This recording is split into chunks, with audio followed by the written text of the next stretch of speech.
So the engineering is done, the factory is ready, and thousands have been reserved. Time to meet the man behind the Grenadier.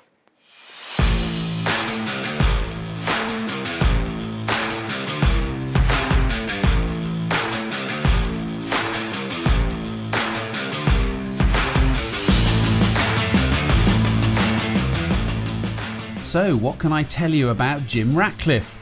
Well, he's one of Britain's most successful ever industrial entrepreneurs. He's made billions from seizing opportunities and doing things differently. Luckily for us, he's also a very keen off-road enthusiast.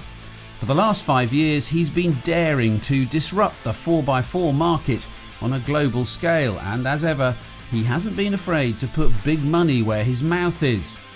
Building the Grenadier has been a fascinating engineering adventure for us, but how's it been for him? So if you go back to the beginning of it then, what did you see that made you go, there is an opportunity here now? I spend time in off-road vehicles and there aren't many choices anymore. There's a lot of the world need to drive vehicles off-road. If you look at all the car companies in the world, they're all making luxury SUV. They're all making 4x4s, but they're not cars that you can take off-road. So there was a big sort of hole in the marketplace, really, I thought. There's a legendary meeting in the Grenadier pub when you had that conversation. It kind of feels to me that is going to end up in the same file in the 4x4 archives as the drawing a Land Rover in the sand in Anglesey, yes, on the beach. 75 years from now, people will be talking about that meeting.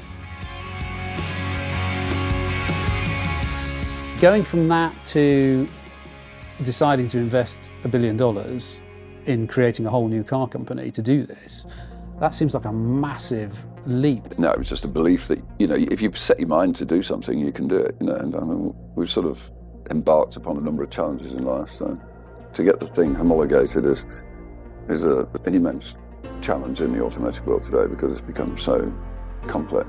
And was it very clear to you then at that point that there were, some really key things to fit that market? It has to be this, this and this. I had reliability, off-road capability and looks.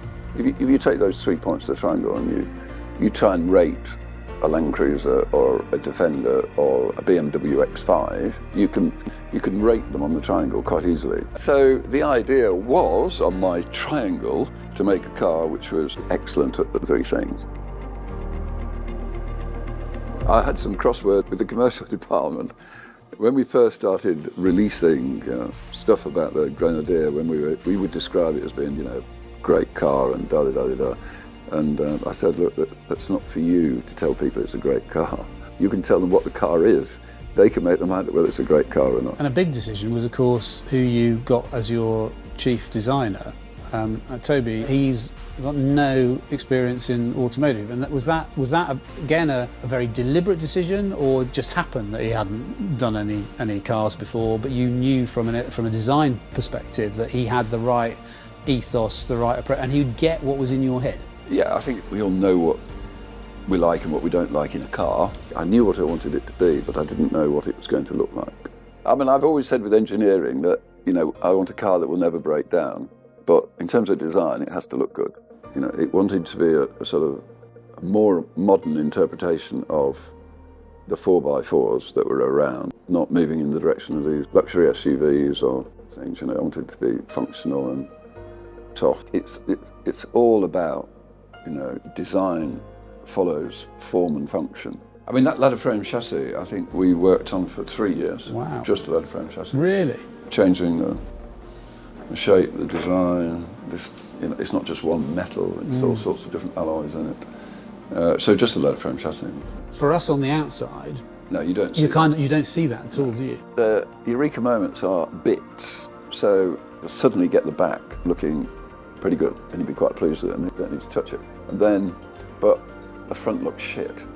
So, I'm still getting cross with Toby. Yeah. What was the process in terms of going, right, we're going to do this, we've done the due diligence, we're convinced it's going to work. I've now got to build an automotive business when I've got no experience in automotive. How did you even begin that process?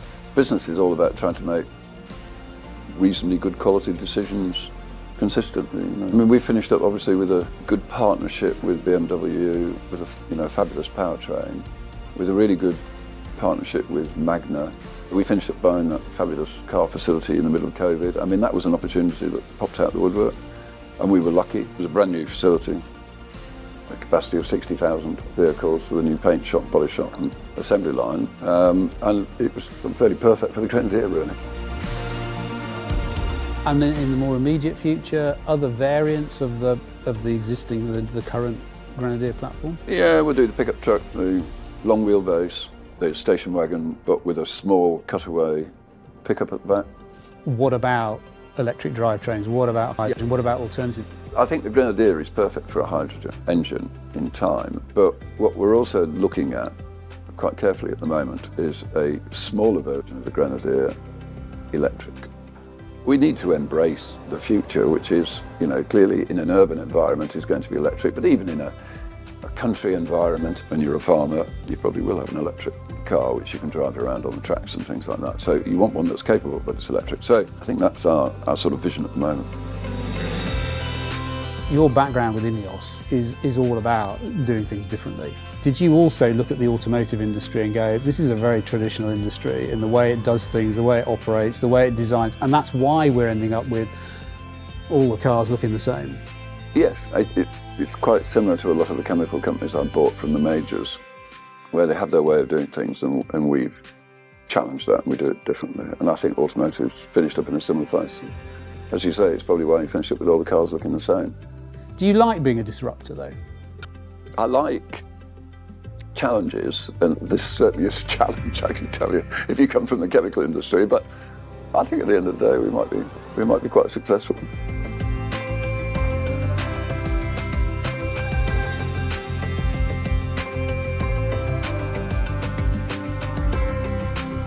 Final mile, the testing, this over 1 million miles of testing on road and off road is coming to an end now. We thought we'd invite a few interesting characters to come and comment on the vehicle at the end of this process.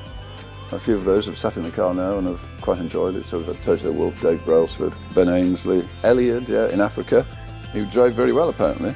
George Russell in the sand dunes in the Middle East. All the feedback I've had so far, it's all gone very well. But it's quite interesting to hear, their feedback from their different views.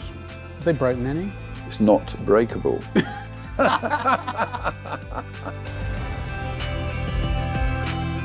Thank you for your time, but also on behalf of thousands of people like me, thank you for having the balls to make our dreams a reality. Oh, well, let's see. 5 years ago in a pub in London, Jim Ratcliffe announced a very bold but very personal ambition: to build the world's purest 4x4, a no-frills, uncompromising, really capable, reliable off-road utility vehicle inspired by the great 4x4 legends of the past, but better.